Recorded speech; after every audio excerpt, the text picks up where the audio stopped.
हा Valentine's day खास असणार आहे. अर्थात 2015चा मोस्ट अवेटेड मितवा रिलीज होतोय. सोनाली कुलकर्णी, प्रार्थना बेहरे आणि स्वप्नील जोशी यांनी सादर केल्यात मॉडर्न रिलेशनशिपच्या काही छटा. चित्रपट भावला याची काही कारणं पुढील प्रमाणे. कारण क्रमांक 1, स्वप्नील जोशी पुन्हा एकदा रोमॅन्टिक हिरो म्हणून समोर येतो, पण तरीही अगदी नवा कोरा वाटतो. क्लासमेट्स नंतरचा दर्जा कायम ठेवत सोनाली कुलकर्णी पुन्हा एकदा एक दर्जेदार अभिनेत्री म्हणून समोर येते. प्रार्थना बेहरेचा अभिनय या दोघांना पूरक ठरेल इतकाच दमदार झालाय. प्रत्येक पात्राची एक छटा होती, त्यांची काही गुणवैशिष्ट्य होती आणि ते पात्र अगदी व्यवस्थित सादर करण्यात या तिघांनीही कोणतीही कसर सोडली नाहीये.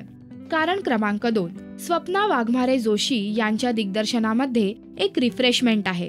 चित्रपटाची कथा नवीन नाहीये. याआधी अशा प्रकारची नाती आपण पाहिलीयत, पण इथे या कथेला मिळतंय ते उत्तम नरेशन. आणि हे नरेशन स्पष्ट करण्यासाठी उत्तम प्रकारे नंदिनी, शिवम आणि अवनी ही पात्र लिहिली गेली आहेत. नात्यांचा गुंता दाखवताना जनरली समाज आणि कुटुंब यांचं दडपण यावर भारतीय रोमॅन्स मोठा झालाय.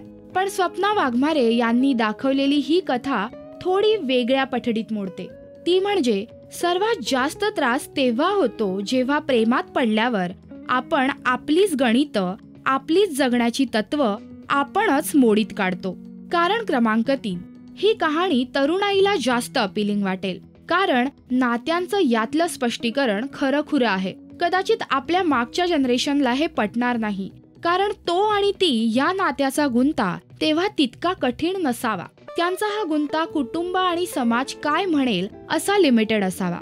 सध्या हा गुंता केवळ तो आणि ती एवढा कॉन्सन्ट्रेटेड आहे आणि तेच इथे पाहायला मिळतंय. कारण क्रमांक 4, चित्रपटाचं ओव्हरऑल संगीत सुंदर झालंय. अगदी बॅकग्राऊंड स्कोअर पासून ते चित्रपटातल्या 4 गाण्यांपर्यंत आवश्यक तेवढाच पूरक असा वापर केल्यामुळे चित्रपट जास्त म्युझिकल होत नाहीये आणि म्हणूनच तो खरा वाटतोय. पण फ्लॅशबॅक दाखवण्याची परंपरा या चित्रपटानेही टिकवून ठेवली आहे. वेल, जोपर्यंत हा ट्रेंड एंटरटेनिंग आहे तोपर्यंत चर्चा तर होणारच. कॉस्ट्युम्स तर उत्तमच आणि लोकेशन्सचे तर क्या कहने. खुद्द गोव्यात चित्रपट शूट झालाय, त्यामुळे निसर्गरम्य दृश्यांची चांदी आहे. कारण क्रमांक 5, थोडक्यात सांगायचं झालं तर बॉलिवूड पासून इन्स्पिरेशन घेऊन बनवलेली ही कथा उत्तम मांडणी, उत्तम नरेशन, उत्तम सादरीकरण यांमुळे उठून दिसते, डोक्यात घर करते. फॅमिली ड्रामा आणि समाज यांपासून दूर असलेली ही प्रेमकथा नक्कीच मॉडर्न रोमॅन्स पडद्यावर दाखवते.